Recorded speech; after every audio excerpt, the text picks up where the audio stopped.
Siamo a None Veneto per la terza giornata del Gallini Cup, siamo con Mirko, uno degli organizzatori. Mirko, un piccolo riassunto di queste due prime giornate. Buongiorno e buona Pasqua a tutti quanti. Cosa possiamo dire di questa Gallini Cup svolta ad Annone Veneto? Sicuramente un evento mai visto in questo paese.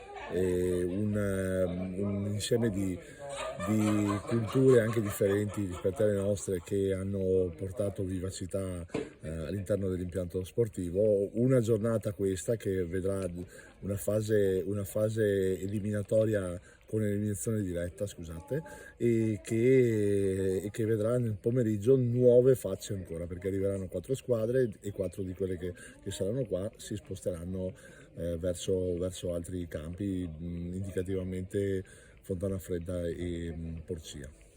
Bene, vi aspettiamo tutti a None Veneto oggi, con inizio alle ore 9:30, in diretta con Arizona TV da None Veneto. Buon divertimento a tutti.